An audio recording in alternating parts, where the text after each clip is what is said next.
Bonjour à tous et bienvenue sur OP Store. Cette semaine, on va regarder d'un peu plus près une réplique qui sort tout droit de notre atelier. Je parle bien sûr du T10 Ragnarok.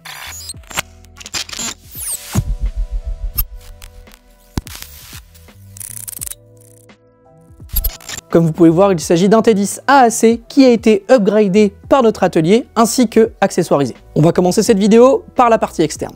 Comme d'habitude, au niveau des matériaux utilisés sur le corps du T10, on retrouve une partie en polymère et une partie en alu. Pour la partie en polymère, il s'agit bien évidemment de la crosse. On retrouve à l'avant de ce T10 le silencieux Octane 2 avec son couvre silencieux de chez Emerson.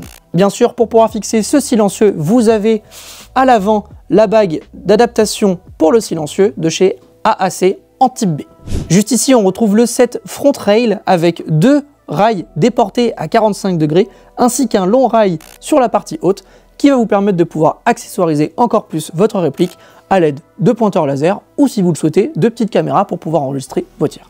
Juste ici, on retrouve le bipied qui possède 6 positions qui va vous permettre de pouvoir stabiliser beaucoup mieux vos tirs.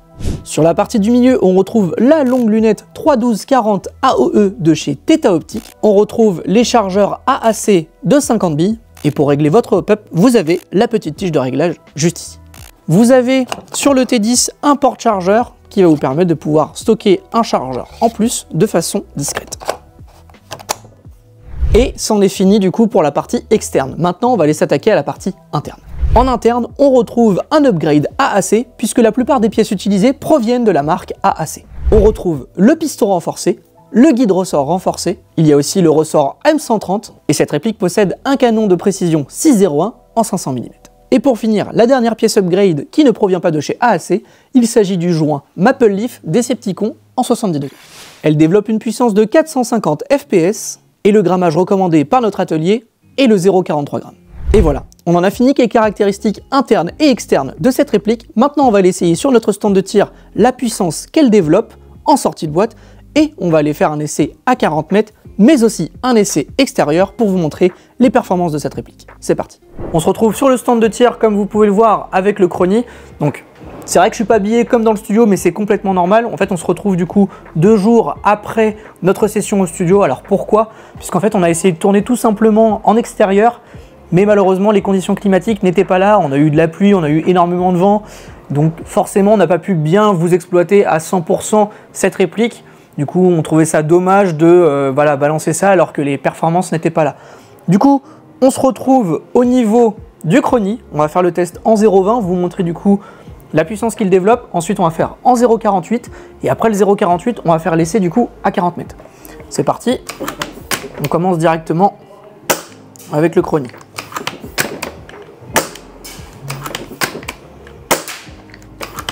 Faire à peu près, je dirais 5 tirs. Voilà, donc là on les a. Et du coup, voilà, comme vous pouvez voir au niveau des joules, on est au plus haut à 1,91 et ensuite on est à 1,89. Maintenant on a mis de la 0,43, hop, on modifie du coup sur le Crony la 0,43, on clear les anciennes données et c'est parti.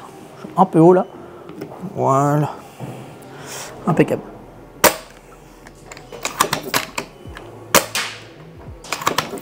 On va taper juste devant nous. Et le dernier tir. Donc comme vous pouvez voir, du coup, on est à 1,82, 1,81 au minimum et au maximum 1,84. Donc encore une fois, on a des toutes petites variations, mais ça va. On est toujours, que ce soit en 0,20 ou en 0,43, toujours en dessous des 2 joules. Ce qui fait que comme on est en dessous des 2 joules, vous allez quand même pouvoir la jouer sur tous les terrains, parce que voilà, ça reste dans la légalité française, donc en dessous de 2 joules. Mais bon, comme d'habitude, vous allez devoir engager vos cibles entre 10 et 15 mètres de distance d'engagement. Maintenant, ce qu'on va faire, c'est notre essai sur notre cible qui se trouve à 40 mètres. On a mis une autre caméra là-bas pour vous montrer du coup le groupement que ça pourrait faire. C'est parti. Là, on est sur notre pas de tir, donc toujours à 40 mètres. On a mis de la 0,43 dans le chargeur. On a du coup notre retour caméra qui est là-bas, donc je sais très bien qu'on va atteindre du coup la cible là-bas. La caméra elle sert juste du coup à vous montrer les endroits d'impact et du coup surtout pour vous montrer le groupement. Donc c'est parti, hop, on arme. Donc l'avantage c'est qu'on est sur un très bon support, du coup ça va nous permettre d'être le plus précis possible sans trop toucher à la carabine. Là, je me cale, hop, là je suis pile au centre de la cible. Il faut savoir que du coup la lunette est réglée du coup pour toucher, non pas réglée du coup sur le point d'impact, mais elle est réglée pour toucher. Vous voyez, c'est très agréable, on peut le réarmer très facilement. Il n'y a pas besoin de mettre une super force pour du coup armer correctement. Enfin, pas besoin d'avoir des gros bras pour emmener du coup la culasse vers le fond. Du coup, moi là, ce que je vise, c'est le petit carré de la cime qui s'illumine depuis tout à l'heure. Si vous entendez du bruit derrière, c'est normal, ce sont les collègues qui travaillent.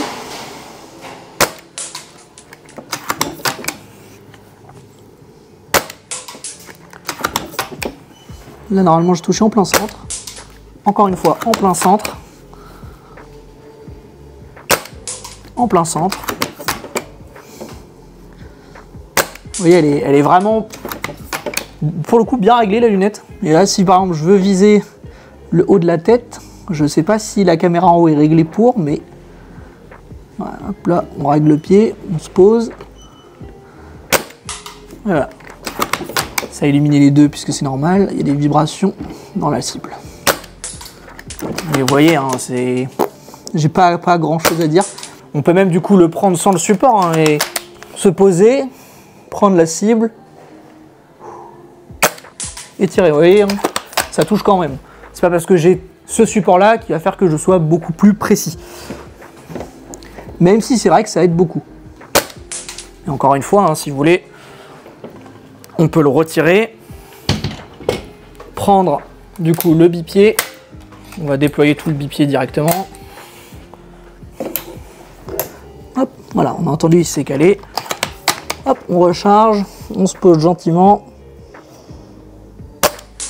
Mais voilà. Et si vraiment je veux toucher au centre, juste à côté. Et voilà. On se retrouve du coup en extérieur avec le T10 Ragnarok. Il fait beau, les conditions climatiques sont là, on a très peu de vent et ça c'est très avantageux. Comme vous pouvez voir dans le fond, on a notre cible réactive qui est postée exactement à 85 mètres. On ne l'a pas mis au-dessus de 90 mètres voire 100 mètres. Donc on l'a fait du coup nous en off, comme vous pouvez voir juste ici sur les vidéos. Donc là c'est la 100 mètres.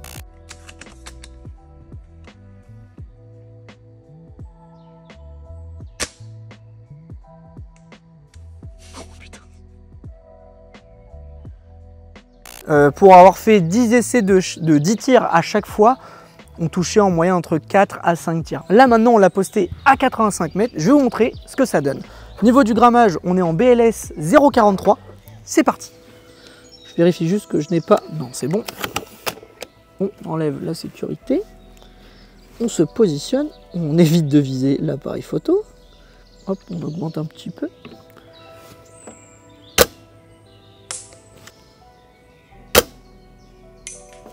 Ah, là on a touché la barre.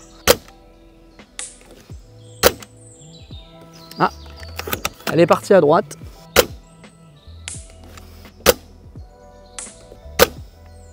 Voilà. Et oula, j'ai mis un petit coup de doigt qui a fait tourner la réplique. Malheureusement, la bille est un peu partie n'importe où. Mais voilà, là ça y va. Je viens de viser la tête, c'est aller pile poil dedans. C'est vraiment bien réglé. On a vraiment quelque chose de très propre.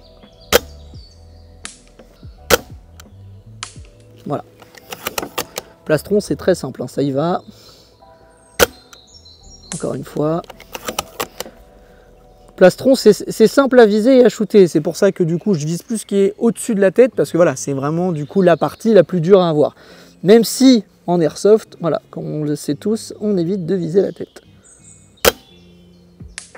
Mais vous voyez, c'est plaisant voilà, de venir prendre sa cible, viser du coup la toute petite cible, et tirer et de la voir s'illuminer. Voilà, il y a quelque chose de, quand même de plaisant dedans.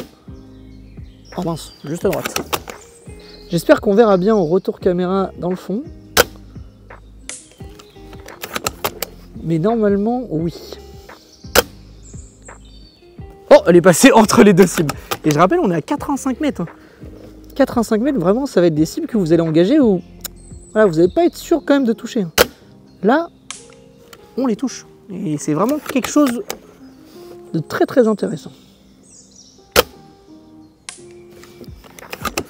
Je vais y tirer encore 2-3 billes et après... Ah, et ben non, je vais pas tirer 2-3 billes, le chargeur est vide. On se retrouve pour le bilan. On se retrouve pour le bilan du T10 Ragnarok et comme vous avez pu voir, que ce soit à 40 mètres ou à 90 mètres, on touchait nos cibles. Bon, c'est vrai qu'on a même fait un tir à 100 mètres et comme j'ai dit juste avant 90 mètres, mais bon, on touchait à peu près 4 à 5 tirs. Donc on va plus se baser sur les 85 mètres, là où on a fait vraiment tout notre essai de tir. Comme vous avez pu le voir au niveau de l'essai de tir, on avait à peu près un rendement de plus de la moitié au niveau des billes touchées sur la cible. C'est vrai qu'à des moments, on ne me voyait pas du coup toucher, puisque du coup je visais surtout la tête. Et malheureusement, c'est une cible de 14 par 14, donc c'est une cible qui est très petite. Après, quand on visait par contre le torse, on touchait à chaque fois. Donc que dire de cette réplique? Eh bien, c'est une réplique qui est vraiment plus que complète. On a, que ce soit au niveau de l'accessoirisation, on a directement une lunette, le bipied et le silencieux. Donc si on devrait rajouter quelque chose, c'était peut-être comme je l'ai expliqué dans la vidéo, une petite caméra pour pouvoir du coup enregistrer vos tirs. Ou sinon, peut-être un petit boîtier laser pour désigner des cibles à vos collègues ou autres. J'ai pas particulièrement de points négatifs à dire sur cette réplique.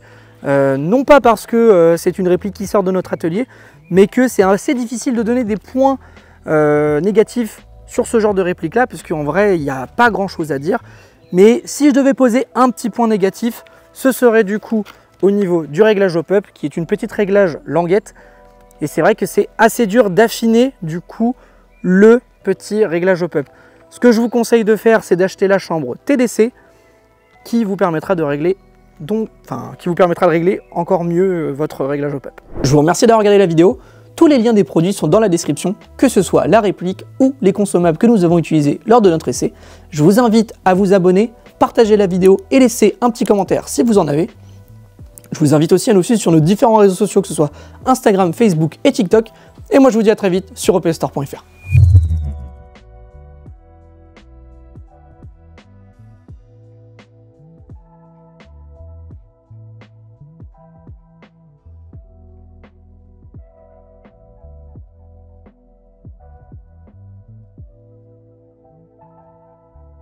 Hasta la vista, baby.